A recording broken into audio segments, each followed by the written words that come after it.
औज़ुबिल्लाहिमिनश्शैतानिर्रजीम बिस्मिल्लाहिर्रहमानिर्रहीम। अस्सलाम वालेकुम माय डियर स्टूडेंट्स। आज तारीख है 13/6/2020, क्लास 7, सब्जेक्ट जनरल साइंस। और जो हमने ये चैप्टर 9 लिया है 7th जनरल साइंस का, जो सॉइल, यहाँ पर चैप्टर नंबर 9 सॉइल। तो इस सॉइल के बारे में हमने पहले पढ़ा है सॉइल और teeming of soil with life, और सॉइल प्रोफाइल के बारे में भी पढ़ा है पिछले क्लासों में, और कैरेक्टर्स ऑफ सॉइल के बारे में भी पढ़ा है, प्रॉपर्टीज ऑफ सॉइल के बारे में भी पढ़ा है, और percolation rate of water in soil इसके बारे में भी पढ़ा है। और आज जो हम टॉपिक ले रहे हैं, इसी के जो लास्ट पॉइंट है इसका, moisture in the soil and absorption of water in soil. तो इसके बारे में हम थोड़ा जानने की कोशिश करेंगे। तो soil moisture is the water stored in the soil and is affected by precipitation, temperature, soil characteristics, etc. air and water. The gas and liquid phases exist in the pores. The size of the soil particles and pores affects how much water a soil can hold and how that water moves through the soil. Soil moisture is the water stored in the soil. यानी कि जो ज़मीन की नमी है, जो ज़मीन में पानी होता है, यानी कि ये इस पर मुनहसर है कि ये जो ज़मीन है, ये जो fertile part of the crust of the अर्थ है, इसमें कितनी हिम्मत है पानी को समाने में, यानी वो कितनी देर तक अपने आप में पानी जज़ब करता है या समाता है। एंड इज अफेक्टेड, ये अफेक्टेड होता है, और किससे होता है? बाय प्रिसिपिटेशन, टेम्परेचर, दर्जा हरारत से। जितना दर्जा हरारत होगा इतनी इसमें ये जो नमी है ये भाप की सूरत में बाहर आ जाएगी, वेपर की सूरत में बाहर आ जाएगी। सॉइल कैरेक्टरिस्टिक्स, उसकी खुसूसियात कि ज़मीन किस तरह की होगी, उसमें कौन कौन सी खुसूसियात है। क्या अगर वो अच्छी ज़मीन है तो कितने देर तक वो अपने आप में पानी समाती है। तो ये इफेक्ट होता है टेम्परेचर से, प्रेसिपिटेशन से, वो बहुत सारी चीज़ों से। एयर एंड वाटर, हवा से भी और पानी से भी। द गैस एंड लिक्विड, जो इसमें जब गैस और लिक्विड जो पानी एग्जिस्ट इन द पोर्स, जो यानी ज़मीन में जो पोर्स होते हैं उनके सुराखों के ज़रिए यह पानी अंदर जाता है। How much water, the size of the soil particles, इस पर मुनहसर है कि ये जो सॉइल है, जो upper part of the earth crust है, जो फर्टाइल पार्ट है, इसमें the size of the soil particles, ये जो ज़मीन है ये हमने पढ़ा है कि सिल्ट है, क्लेई है, ये उसके बारे में पार्ट टाइप्स ऑफ सॉइल्स के बारे में पढ़ा है। क्लेई सॉइल है, सैंडी सॉइल है, कि ये उस तक मुनहसर है कि इसमें ये जो ज़मीन है, ये जो फर्टाइल सॉइल है, उसमें ये किन पार्टिकल्स की बनी है। क्या ये सिल्ट की बनी है, या सैंडी है, या क्लेई सॉइल है। Particles and pores affects how much water A soil can hold, ये उस पर मुनहसर है कि ये जो ज़मीन है, क्या ये सैंडी है, क्या ये सिल्ट है, क्या ये क्लेई सॉइल है। और उसके बारे में हमने पढ़ा है कि उसमें कौन सी मिट्टी होगी जिसमें ये होल्ड, कितनी देर तक ये होल्ड। अगर क्लेई सॉइल है तो बहुत देर तक होल्ड कर सकती है, अगर सैंडी है तो फिर बहुत कम देर तक इसमें पानी समाता है। फिर ये भी इफेक्ट होता है प्रेसिपिटेशन से, टेम्परेचर से भी। अगर टेम्परेचर ज़्यादा होगा तो उससे भी अफेक्टेड होता है, जल्दी से इसमें ये भाप की सूरत में ये पानी बाहर आता है। And how that water moves through the soil, और किस तरह, यानी उसका जो रसाव है कितनी देर तक इसका ये इसमें रहेगा, और इसमें कितनी हिम्मत होगी अपने आप को इस पानी को समाने में। इसी तरह when we pass it through a farmland, जब हम किसी ज़मीन से गुजरते हैं, एग्रीकल्चरल ज़मीन से गुजरते हैं, during a hot summer day, एक हॉट समर डे में, यानी कि आज जो थोड़ा समर चल रहा है, आज हम चलेंगे गर्मी के मौसम में, वी नोटिस, हम वहां पर ये अखज करते हैं, that the air above the land is shimmering.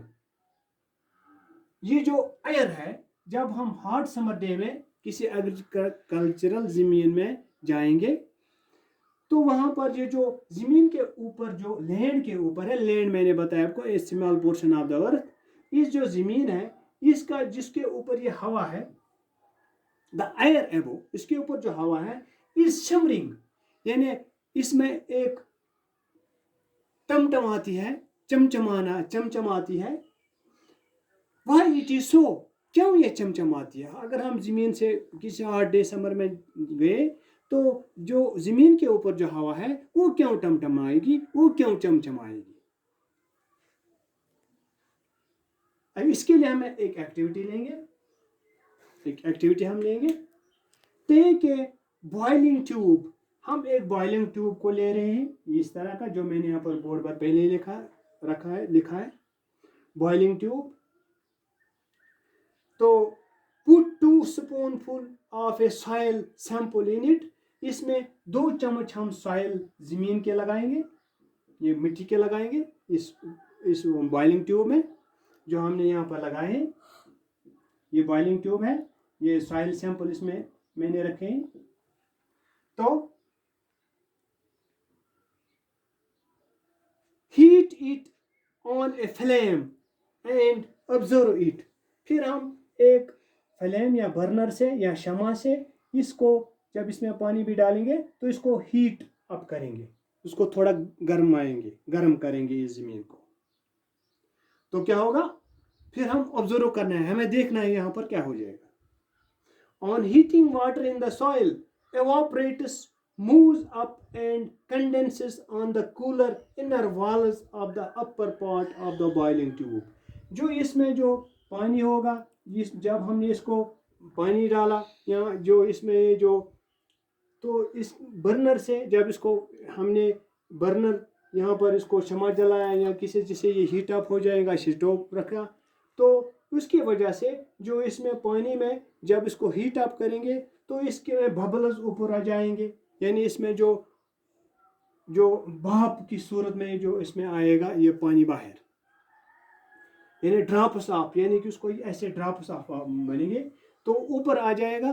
तो फिर जब उसको ऊपर अगर कोई ढकना होगा यहाँ पर इसके ऊपर, तो वहाँ पर ये एवापोरेट हो जाएगा, कंडेंस हो जाएगा। जब इसको थोड़ी सर्दी हो जाएगी तो ये कंडेंस होएगा, तो इसको फिर ड्रॉपलेट्स ऑफ वाटर बनेंगे।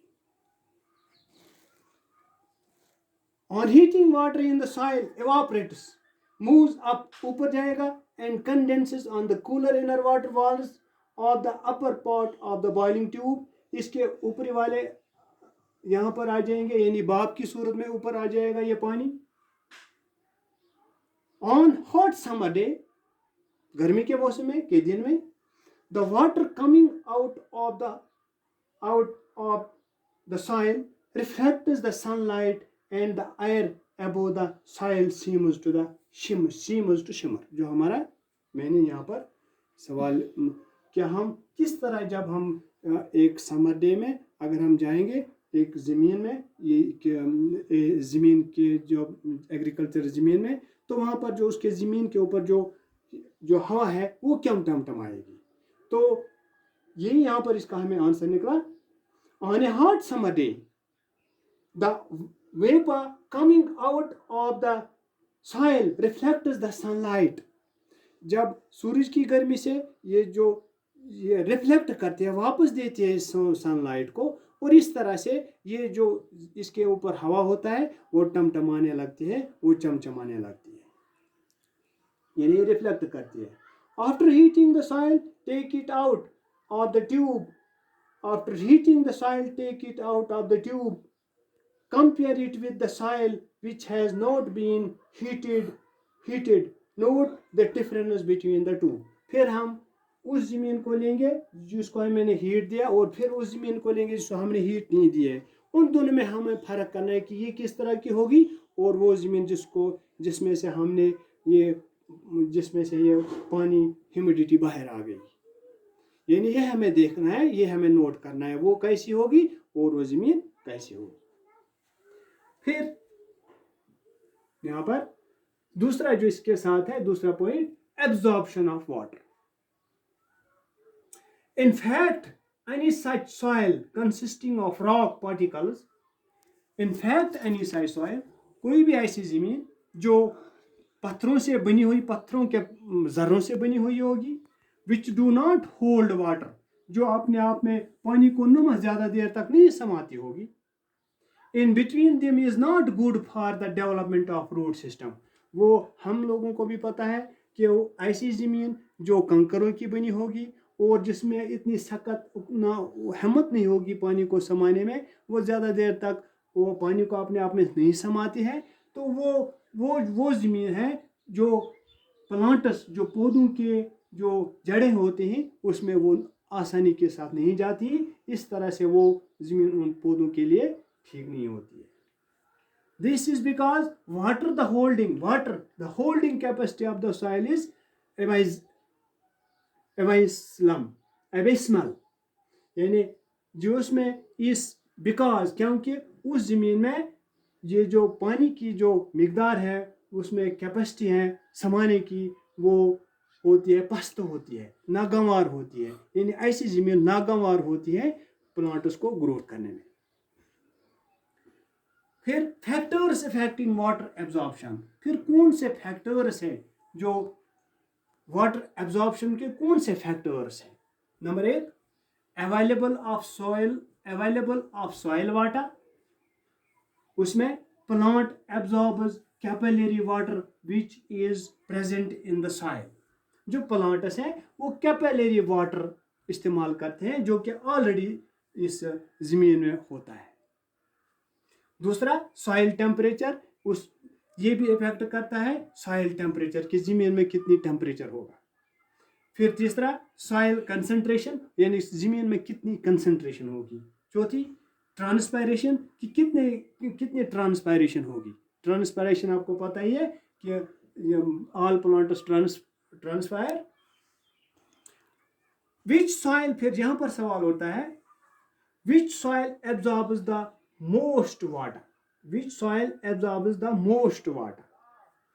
Silt and clay particles provide a greater surface area, जो सिल्ट सॉइल है और क्लेई सॉइल है उनके जो पार्टिकल्स होते हैं provide a greater surface area, उनको आपस में जो सरफेस एरिया है वो बहुत होता है।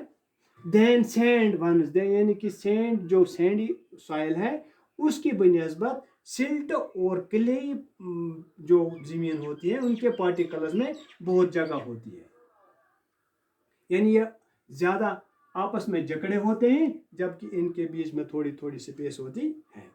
A large surface area in the soil makes it more conducive for absorbing water, और इस तरह से इन दोनों में थोड़ी सख्त होती है पानी को कुछ देर तक समाने में। This means that clay soil has the greater water holding capacity, और इसका मतलब है कि ये जो क्ले पार्टिकल्स है इसमें बहुत देर तक पानी रहता है। Clay soil takes for longer than sandy soil, और ये जो क्ले सॉइल है, कीचड़ वाली ज़मीन है, इसमें बहुत देर तक इस सैंडी सॉइल है, जो रेतीली ज़मीन है, उसमें बहुत कम देर तक, यानी यहाँ एक तरफ से पानी आया और थोड़ी देर तक वहीं से नीचे, यानी वो जल्दी रुस जाता है, जबकि इसमें बहुत देर तक रहता है। टू रीच वाटर सैचुरेशन, फिर यहाँ पर आता है सॉइल एरोजन, किस तरह से ये ज़मीन खिसकती है। The removal of land surface by water, wind और ice is known as erosion. The removal of land, यानी कि ज़मीन का जो ज़मीन की ऊपरी चाहता है ये इसको धंस जाने को बाय विंड या के फ्लोइंग ऑफ वाटर से भी जाती है, जब सैलाब आते हैं, ज़्यादा हवा आती है, तेज़ सैलाब आता है तो ज़मीन, और इस आइस से जब कोहरा जब जमता है तो उससे भी ज़मीन धंस जाती है, जिसको हम सॉइल एरोजन कहते हैं। Plant roots firmly bind the soil, अगर वहाँ पर प्लांट्स लगे होते हैं किसी ज़मीन पर, किसी भी जगह ज़मीन पर, तो वो ज़मीन को, उनकी जो प्लांट्स के पौधों की जो जड़ें होते हैं वो ज़मीन के साथ, ज़मीन को आपस में जकड़ी रहती हैं। In the absence of plant soil becomes loose. अगर वहाँ पर प्लांट्स नहीं होंगे तो ये जो ज़मीन है वो लूज होती है। So it can be removed by wind and flowing water. और इस जब सैलाब आता है या विंड आता है, खासकर सैलाब आता है, तो वहाँ पर या फ्लोइंग ऑफ वाटर किसी जगह वक्त ज़्यादा होता है तो उस वक्त ये ज़मीन खिसक जाती है। Erosion of soil is more severe in areas of little or no surface vegetation. Soil erosion वहाँ पर ज़्यादा होने का खतरा है जहाँ पर दरख्त नहीं होते हैं, जहाँ पर जो वेजिटेशन नहीं होगी, जहाँ पर कोई भी किसी किस्म का जो प्लांट्स या पौधे नहीं लगाए जाते होंगे या नहीं होंगे, वहाँ पर सॉइल ज़मीन दहस जाने का ज़्यादा खतरा होता है। सच एज डेजर्ट और बैरन लैंड्स, यानी कि जैसे कि रेगिस्तान या कि बंजर ज़मीन। So cutting off trees and deforestation should be prevented and effort should be made to increase the green areas. और इस ज़मीन को दहस जाने से रोकने से हमें क्या करना चाहिए? ज़्यादा से ज़्यादा प्लांट्स लगाने चाहिए, ज़्यादा से ज़्यादा पौधे लगाने चाहिए, ज़्यादा से ज़्यादा ट्रीज दरख्त लगाने चाहिए, जिससे जो कि इस ज़मीन को आपस में जो जकड़े रहते हैं, आपस में ये उसको मिला कर रखते हैं, और जब भी सैलाब आता है तो उससे वो नहीं दहस जाता है। तो इसीलिए हमें जो ट्रीज़ हैं उनको हिफाजत करनी चाहिए, यानी हमें कटिंग डाउन ऑफ ट्रीज़ जो होता है, हमें इस दरख्तों की कटाव, दरख्तों जो बेदरीक कटाव होता है, जंगलों का कटाव होता है, या आम तौर पर हम पौधों ऐसे दरख्तों की कटाई करते हैं जिससे कि बहुत सारे एरियाज में ज़मीन खिसक जाने का खतरा है। और हमें लगाने से ज़्यादा ये जो दरख्त हैं वो लगाने चाहिए। तो इसी के साथ ये चैप्टर ख़त्म हुआ। तो इंशाल्लाह हम कल दूसरा नया चैप्टर लेंगे। Stay home, stay safe, thanks.